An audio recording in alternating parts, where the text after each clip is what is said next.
आज मैं आपके लिए बहुत ही फनी वीडियो लेके आई हूँ। आप सुने, देखें और एंजॉय करें। मैंने पूछा, क्या कीमत है तेरी मोहब्बत की? वो मुस्कुराकर बोली, सैमसंग गैलेक्सी S6। मैंने कहा, जा बहन, अल्लाह तेरा घर आबाद रखे।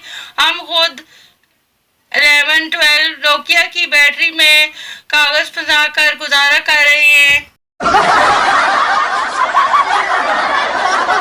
फ्रिज से ठंडे पानी वाली बोतल निकालकर उसे मुंह से लगाकर पानी पीने के बाद वैसे ही रखकर फिर से अम्मी से डांट खाने वाला मौसम आ गया है।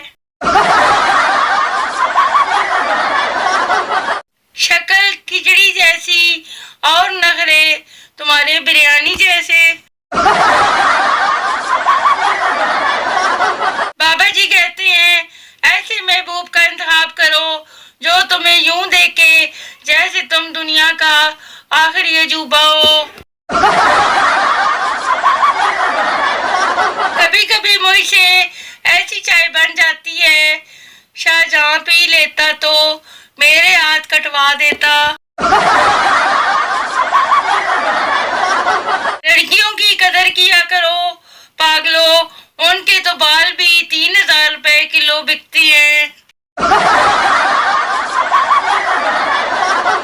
अम्मी खुद तो सास बन बन के ससुराल की प्रैक्टिस करवाती हैं।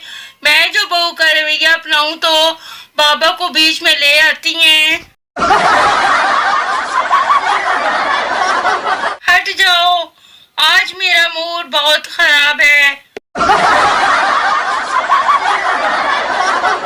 उस्ताद तशरीह करो, तुझे प्यार करते करते मेरी उम्र बीत जाए। शागिर्द, शायर अपने महबूब से शादी नहीं करना चाहता, हाली लारा लगाया हुआ है। कोई मुझे भी हेलो हाय बोल लिया करो, मैंने ये मोबाइल लतीफों के लिए नहीं लिया। चलो बताओ, रंग को उर्दू में क्या कहते हैं? जिसने गलत बताया उसे थप्पड़ पड़ेगा। नींद बहुत कीमती चीज होती है, इसीलिए तो इसे सोना कहते हैं। जो लड़कियां फ्रेंड रिक्वेस्ट एक्सेप्ट नहीं करती वो मुझे जहर लगती हैं, जो कर लेती हैं वो मुझे लड़का लगती हैं। थक गया हूँ गालिब, दूसरों की गर्लफ्रेंड को हंसाते हंसाते। तहकीक से मालूम हुआ है, हाथ में फोन हो तो खाना खाने में 1 घंटा लगता है, और अगर आपका फोन किसी और के हाथ में हो